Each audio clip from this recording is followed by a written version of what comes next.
भगवते वासुदेवाय। ओम नमो भगवते वासुदेवाय। ओम नमो भगवते वासुदेवाय। ओम नमो भगवते वासुदेवाय। ओम नमो भगवते वासुदेवाय। ओम नमो भगवते वासुदेवाय। ओम नमो भगवते वासुदेवाय। ओम नमो भगवते वासुदेवाय। ओम नमो भगवते वासुदेवाय। ओम नमो भगवते वासुदेवाय। ओम नमो भगवते वासुदेवाय। ओम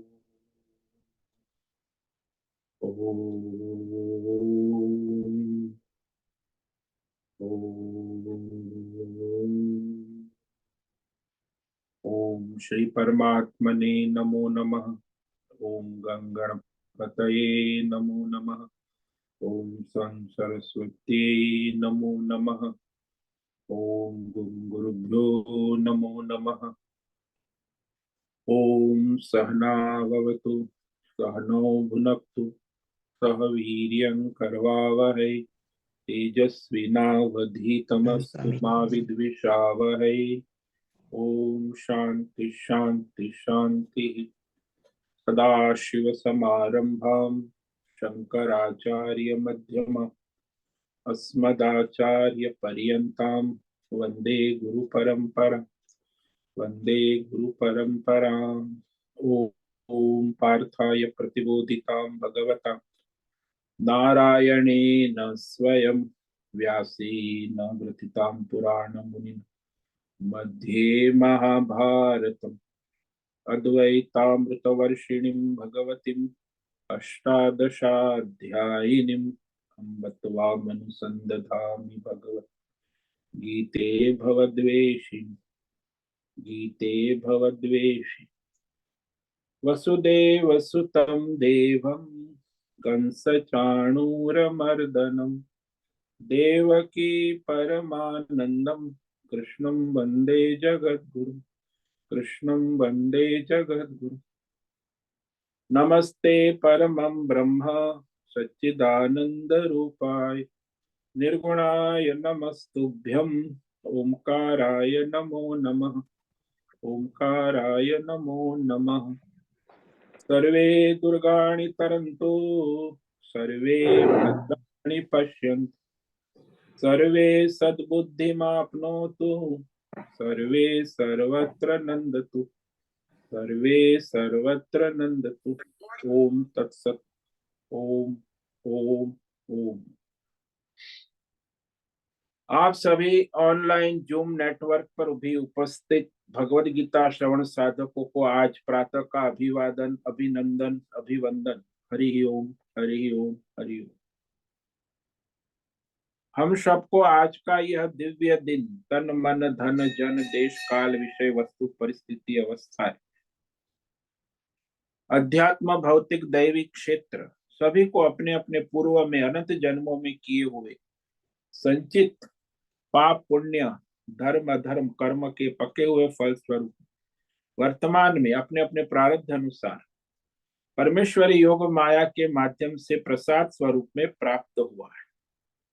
अतः आज का यह दिव्य दिन परमार्थ हेतु निष्काम सेवा यज्ञ देव यज्ञ ऋषि यज्ञ पितृ यज्ञ ध्रुव यज्ञ भूत सात्विक दान शारीरिक वाचिक मानसिक तप निष्काम कर्म योग ध्यान योग साधना स्वाध्याय वेद शास्त्रों का अध्ययन अध्यापन उपासना आराधना के लिए समर्पित करे और कराए। अत्यंत दुर्लभ मनुष्य जीवन परमार्थ हेतु सार्थक करे और कराए। आज विक्रम संवत 2079 माघ मास शुक्ल पक्ष की चतुर्थी तिथि है। 12:33 तक। उसके बाद वसंत पंचमी लग जाती। तो कई लोग आज वसंत पंचमी मनाएंगे, कई लोग कल। कल सुबह 10:27 तक वसंत पंचमी है, उसके बाद षष्ठी लग। तो कल सुबह भी पूजा पाठ कर सकते, आज शाम को भी सरस्वती पूजा कर सकते। आज है पूर्व भाद्रपद नक्षत्र, रात्रि 8:04 तक। उसके बाद उत्तर भाद्रपद नक्षत्र लग जाता है। आज है बुधवार, और यहाँ वसंत ऋतु प्रारंभ हो चुकी है।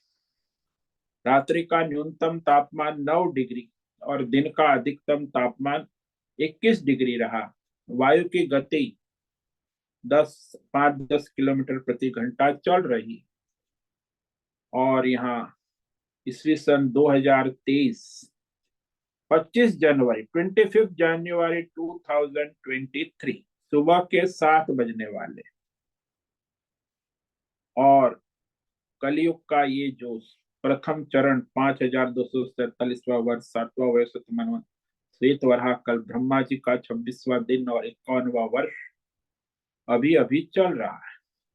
तो ऐसे अनंत कोटि ब्रह्मा और ब्रह्मांडीय परमेश्वर योग माया में हमारा यह एक ब्रह्मांड, इस ब्रह्मांड में ये पृथ्वी लोक में समुद्र के ऊपर जम्बू द्वीप, और जम्बू द्वीप में वैदिक राष्ट्र भारत, और उसमें उत्तर हिमालय प्रांत उत्तराखंड राज्य, टिहरी जिला में शिवालिक पर्वतमाला हिमालयन, और उसके अंतर्गत मणिकुट पर्वत के ऊपर नीलकंठ महादेव के सामने ऋषिकेश नगरी, मुनि की रेती प्रांत, शीशम जाड़ी अवधूत बाड़ा आश्रम के सी ब्लॉक के 5 नंबर कैमरे से पहले मंजिल गंगा किनारे हम स्वामी उत्तमानंद सरस्वती भगवत गीता के आचार्य, शिष्य स्वामी चिन्मयानंद सरस्वती महाराज, कैलादैत वेद व्यास भगवत पाद शंकराचार्य श्रृंगेरी संन्यास परंपरा से शिक्षित दीक्षित, सनातन वैदिक भारतीय हिंदू धर्म अनुसार संपूर्ण भगवद गीता ज्ञान यज्ञ ऑनलाइन जूम चैतन्यमय जीवंत लाइव प्रसारण के अंतर्गत व्याख्यान माला में अध्याय 18 श्लोक नंबर 22 मोक्ष संन्यास योग पर संस्कृत एवं हिंदी में व्याख्यान करेंगे।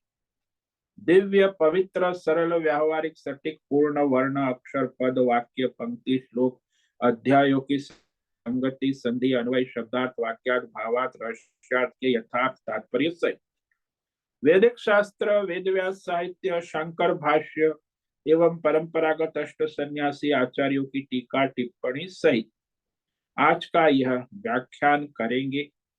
कृपया आप सभी श्रद्धा भक्ति ध्यान से परिपूर्ण होकर के यह दिव्य श्रवण साधना करें, कुछ ग्रहण करे, धारण करे और अपने जीवन में चरितार्थ करें और उसमें निरंतरता लाए।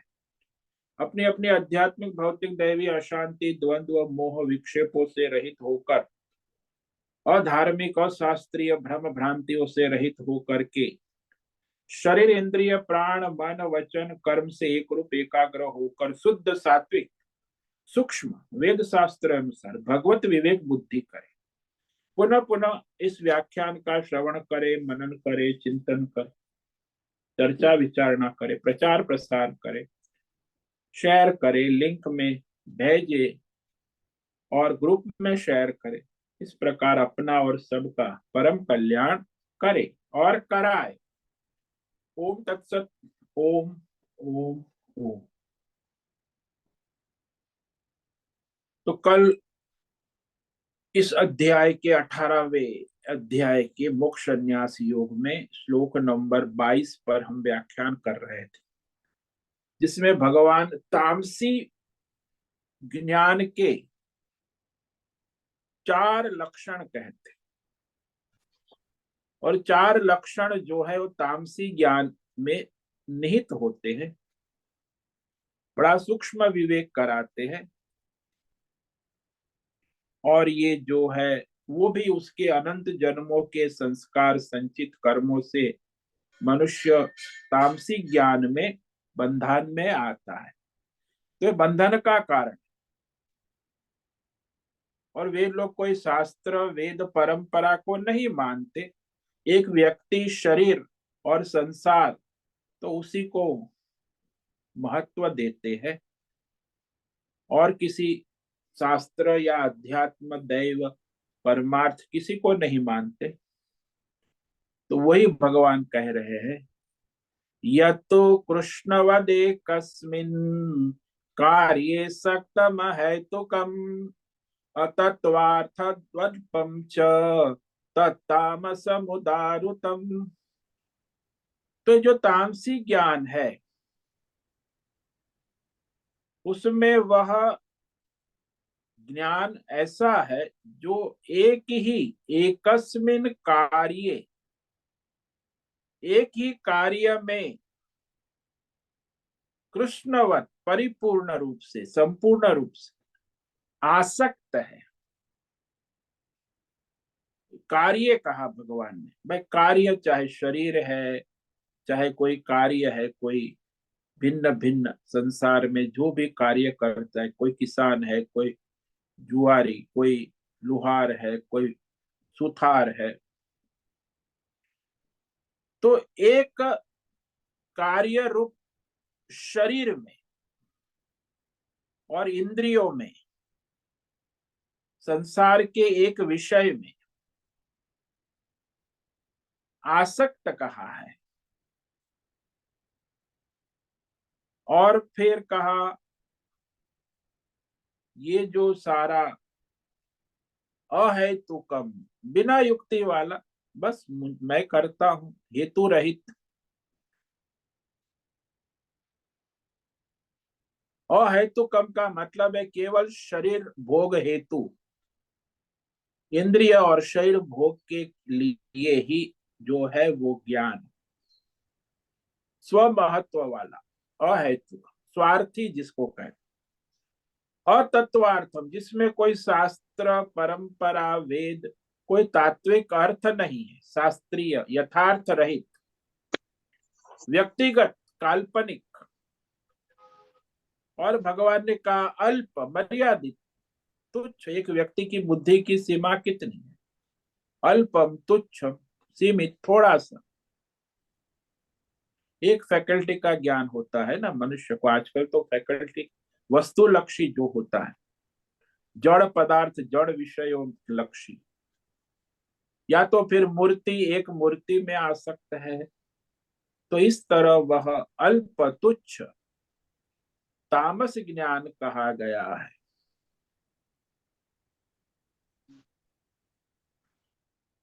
तो यहाँ ज्यादातर देखा जाता है कि भगवान ने कहा कि उसमें कोई युक्ति नहीं है, अहेतुकम,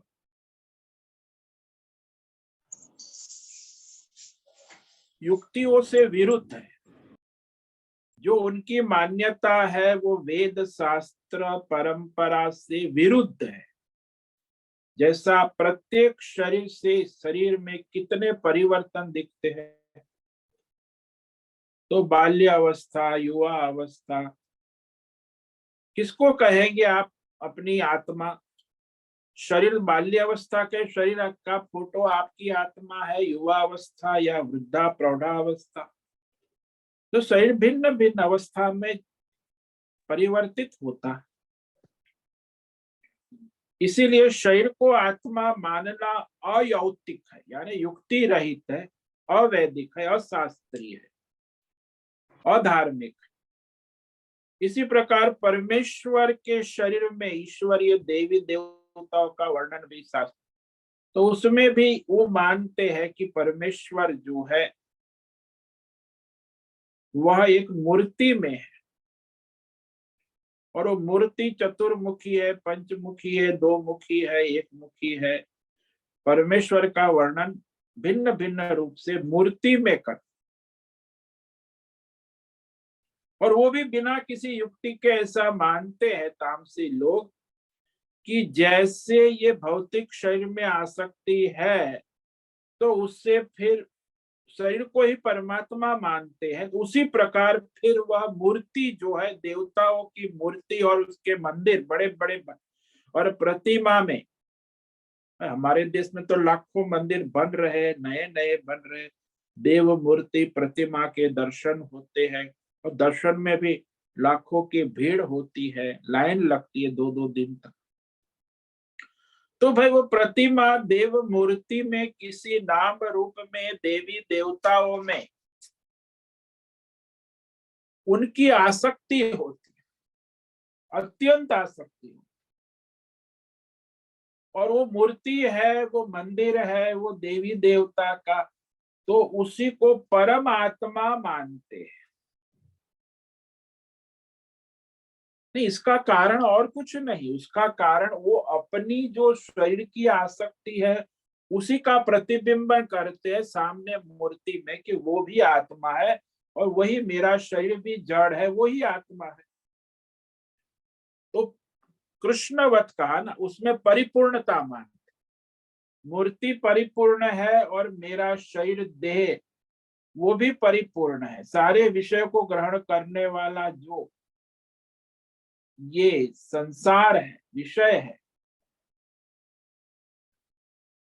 तो यहाँ विषयों को मनुष्य पूर्ण मान लेते, कोई भी एक विषय को अपनी अपनी मान, मैं तो इसको मानता हूँ, इसी देवता को मानता हूँ, इसी देवता देवी के, मैं इसी मंदिर में जाता हूँ, ये मूर्ति मुझे बड़ी भगवान की।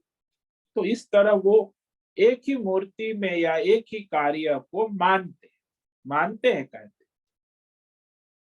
और बड़ा श्रद्धा है, वो कहते उसकी बड़ी श्रद्धा है, और उसमें वो रोज भजन कीर्तन करता है। जीव का शरीर जो है ना, वो देहासक्ति के कारण वो मूर्ति में भी आसक्त हो जाते, भगवान की मूर्ति। और कुछ आस्तिक लोग हैं वो ऐसा कहते हैं मूर्ति में भगवान है, कुछ नास्तिक लोग कहते हैं वो मूर्ति क्या है, पत्थर है और कुछ नहीं है, तो उसे तोड़ फोड़ देते। हमारे यहाँ तो भाई लाखों मूर्तियां तोड़ फोड़ दी इस्लाम मुगलों ने, हजारों साल में हजारों लाखों मंदिरों को तोड़ दिया। वो कहते हैं कि ये तो पत्थर है, इसमें मूर्ति भगवान कहाँ है। तो नहीं मानते वैदिक धर्म को, शास्त्र को। तो नास्तिक लोग पत्थर मानते हैं और आस्तिक लोग मूर्ति में अपने देवता को स्वीकार करते हैं। तो यहाँ इस तरह मूल जो सर्वव्यापक तत्व है उसका विवेक ज्ञान नहीं है।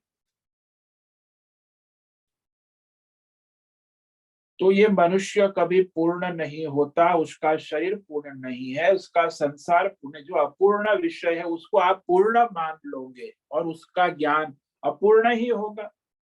अपूर्ण विषयों को पूर्ण ज्ञान मानना अज्ञान है, वैसे तो अज्ञान ही है। तो यहाँ यह आसक्ति के सिवा और कोई कारण नहीं बता सकता। अपने देह में इतनी आसक्ति है, स्त्री देह पुरुष देह, ऐसा मान लिया कि मैं इतना ही हूं, मरने के बाद मैं नहीं रहूंगी, मैं नहीं रहूंगा, बस मैं इतना ही हूं।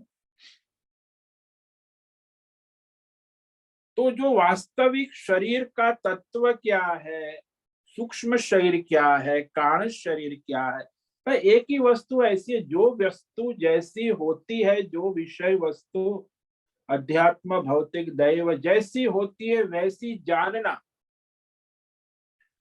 उसको यथार्थ तत्वार्थ कहते। तत् अर्थात जो तत्व, जो विषय जैसा है, आध्यात्मिक भौतिक दैवी। भाई शरीर का स्वरूप क्या है, शास्त्र ने क्या कहा, प्रकृति संसार का स्वरूप क्या है, देवी देवताओं का स्वरूप क्या है, उसका यथार्थ तत्व विवेक। भाई मनुष्य क्या है, मनुष्यत्व कैसा है, मनुष्यत्व का तत्व विवेक। तो वास्तविक जो उसका ज्ञान होता है उसे तत्व विवेक कहते हैं। तो तत्व वस्तुतः जिसका विषय है वह तत्वार्थ कहा जाता है, तत्वार्थ। और उसके वास्तविक तत्व को न मानना उसे अतत्वार्थवत कहा भगवान। अतत्वार्थवत। भाई आत्मा जैसा है, परमात्मा जैसा है, संसार जैसा है, जीव जैसा है, जगत वैसा उसे न जानकर अपनी काल्पनिक मन घटत कल्पनाओं से उसे मूल्यांकन करना, ये तामसी ज्ञान है। जैसा है वैसा नहीं, उसे विपरीत जानना। मैं गहने है तो सारे गहने को केवल गहने रूप में जानना, ये तामसी ज्ञान। गहनों का ज्ञान भी तामसी, लेकिन सुवर्ण तत्व रूप में उसे जानना, ये तत्वार्थ है। और फिर भगवान ने कहा अतत्वार्थम अल्पम। तो अब हम उसे जैसा है वैसा, भौतिक जगत है, अध्यात्म है, दैव है, परमार्थ है, शास्त्र के अनुसार आचार्य परंपरा से जो जैसा है उसे वैसा यथार्थ जानना, लेकिन वो तो है ही नहीं, तत्वार्थ तो अतत्वार्थ। इसीलिए तामस ज्ञान जो है ना, वह मर्यादित हो जाता है, अल्प है, सीमित है। अल्प यानी एक विषय में केंद्रित है, अल्प विषयक कहा ना। तो एक छोटा हमारा शरीर है, 5 फुट, किसका 4 फुट, किसका 6 फुट। उस शरीर को ही सर्वस्व मान लेना, 3.5 हाथ का शरीर कोई सर्वव्यापक परम तत्व तो नहीं है, अल्प है। और उस शरीर में ही केंद्रित हो जाना, ये अल्प बुद्धि हो। तो अल्प का मतलब है देश काल विषय में सीमित हो जाना, कि मैं बस यहाँ हूं, इतना ही हूं। कहाँ रहते हो? जुमरी तलैया गांव में, बस उस गांव का हूं, उतना ही सीमित। अच्छा, कौन जाति है? अरे भाई हम तो है शूद्र जाति, वो सीमित हो गया। तो देश काल, काल में कहेंगे मैं तो बस अब 16 साल का हूं, या अब मैं 60 साल का हो गया हूं। तो अरे भाई आप 60 साल के कि आपका शरीर, शरीर 60 साल का हुआ। आप तो भाई अनंत सूक्ष्म शरीर है, कारण शरीर है, आत्मा है, अनंत है। लेकिन नहीं, मेरी आयु 60 साल है, किसकी? बोले शरीर जन्म हुआ उसकी, ऐसा कहो ना। नहीं, मेरी आयु 60 साल हो गई, तो ये अल्प बुद्धि हो गई ना। अब जो लोग इस तरह अल्प ज्ञान में भी लगे रहते हैं, वैसे ध्यान भक्ति ज्ञान करने में भी मन साधना करते हैं, एक देवताओं के सामने अपने इष्ट देवी देवता मूर्ति, तो मूर्ति पूजा करेंगे, ध्यान करेंगे, उपासना करेंगे, तो उनको थोड़ा मन में थोड़ी देर के लिए शांति भी आ जाए। कहते कि बड़ी बड़ी शांति मिल रही है, बड़ा अच्छा लग रहा है, हमारी प्रगति हो रही है, हमें शांति मिल रही है। लेकिन वो अल्प देश काल विषय वस्तु व्यक्ति में है, इसीलिए उसका फल भी अल्प ही है। तो परमेश्वर तो यहाँ स्पष्ट कहते हैं कि जो मनुष्य तमोगुणी है ना, अब वो तमोगुणी प्रकृति वाला है, उसकी श्रद्धा जैसी है, जिसमें है, जहां है, तो भगवान कहते उसकी श्रद्धा के अनुसार मैं उससे वह फल अवश्य देता।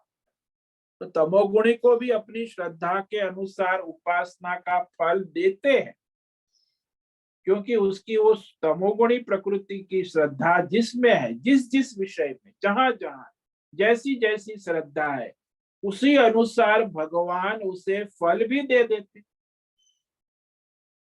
इसलिए परमेश्वर तो सर्वव्यापक होने से मूर्ति में, देव मूर्ति में भी है ही। अब मूर्ति को आप भगवान कहोगे, देव पूजा करोगे, आराधना करोगे, मन्नत मानोगे तो उसके माध्यम से भी परमेश्वर जो है आपकी मनोकामना पूर्ण कर देते। इसलिए लोगों की श्रद्धा भी बढ़ती है कि मुझे इस देवता की पूजा आराधना से देवता प्रसन्न हो गए, मेरी मनोकामनाएं पूर्ण हो गई। अब उसके माध्यम से परमेश्वर ही करता है, लेकिन वो देवता को महत्व देते। तो फल परमेश्वर ही देता है, लेकिन वो देवता की उपाधि से मिलता है ना, इसीलिए अल्प कहा कि उसकी परमेश्वर बुद्धि नहीं होती, वो देवता बुद्धि में ही उसका मन सीमित हो जाता है, इसीलिए वह अल्प बुद्धि है ना। उसका फल भी अल्प है, अल्प कहा जरा सा, उससे वो मर्यादित फल मिल जाता है और वो उससे संतुष्ट भी हो जाता। जैसे शरीर के अंदर अवस्थाएं बदलती है, रोग हो गया है, तो वो रोग के लिए भगवान के देवी देवताओं की आराधना करेगा, दूर हो जाए। पुत्र परिवार पैसा पद प्रतिष्ठान को चाहता है, मन्नत मानता है, तो वह उसकी मन्नत पूरी हो जाती, वो इतना ही फल देते। अच्छा, मन्नत तो सभी जात में वो मानते हैं कि भाई ये देवता प्रसन्न हो गए। इस्लाम में भी उनके देवता होते हैं, वो भी प्रसन्न हो जाते, मन्नत होती है। तो वहां वह अपने जो लौकिक लाभ के लिए आराधना भी करते हैं, क्योंकि उसका जीवन के संसार कितना बड़ा है, बोले बड़ा नहीं है, उसका संसार अल्प है, उसकी बुद्धि अल्प है, उसका जो संसार उसको चाहिए उसमें परिवार है, पैसा है, पद है और अपना प्रतिष्ठान मकान दुकान है, उससे आगे उसको कुछ नहीं चाहिए। तो अल्प बुद्धि है ना, आसक्ति वाला है किसमें, अपने शरीर में, और शरीर में आसक्ति के कारण उसको परिवार में भी आसक्ति हो जाती है, पैसे में भी आसक्ति हो जाती है, पद प्रतिष्ठान और प्रतिष्ठानों में भी क्योंकि वो सभी आसक्तियों का मूल उसकी देहासक्ति है, शरीर कि ये शरीर इतना ही मैं हूं, शरीर में केंद्रित। तो फिर मैं मर जाऊंगा तो क्या होगा, शरीर तो राख हो जाएगा, फिर मेरे परिवार का क्या होगा, मेरे पद प्रतिष्ठान मकान दुकान का क्या होगा। तो फिर उसकी चिंता भी उसे लगी रहे, तो वो अल्प बुद्धि है, अल्प में संतुष्ट होकर रहता है ना। और परमेश्वर को भी परिच्छिन्न अल्प रूप में मानने वाले संसार में अधिकतर लोग जो है ना, ये भगवान की आराधना करने वाले, चाहे हिंदू मुस्लिम सिख ईसाई, सभी धर्मों में ज्यादातर तमोगुणी ही होते, 2/3 दुनिया में 2/3 लोग, धार्मिक लोग भी तमोगुणी है, जिसको लोग धार्मिक कहते, बड़ी धर्म कर्म करने वाले, 2/3 लोग तमोगुणी सर्वत्र है। और तमोगुण की बोलबाला चारों ओर है, तरफ फैल रहा है सभी धर्मों में। उसकी अपेक्षा जो रजोगुणी है वो 1/3 है, रजोगुणी 1/3 है, रजोगुणी ज्ञान वाले। तमोगुण तो बचा क्या, सात्विक। बोले सात्विक तो भाई हजारों लाखों करोड़ों में कोई एक विरला जो है सात्विक ज्ञान में स्थित होता है, लाखों में करोड़ों में। जैसे करोड़ों विद्यार्थियों में, लाखों विद्यार्थियों में कोई एक पीएचडी गोल्ड मेडलिस्ट होता है। पीएचडी सब लोग नहीं करते, इतने विद्यार्थी है दुनिया में, 1/3 विद्यार्थी है, पूरे विश्व के 2 अरब आबादी है, लेकिन उसमें पीएचडी कितने करते। तो पीएचडी करने वाले दुर्लभ है। ऐसे ही यहाँ सात्विक जो होते हैं वो भी सात्विक अभी है, इसमें भी उसके पीछे जन्मों की अनेक जन्मों से सात्विक साधना कर रहे हैं। और ये रजोगुणी है, वो भी अनंत जन्मों से, हजारों जन्मों से रजोगुणी, तो अभी भी रजोगुणी है, वो साधना उसकी रजोगुणी है। और तामसी वो भी उनके हजारों जन्मों से तमोगुणी है, तो इस जन्म में भी तमोगुणी है। तो थोड़ा प्रयत्न करे तो अगले जन्म में फिर संभावना होती है, धीरे धीरे वो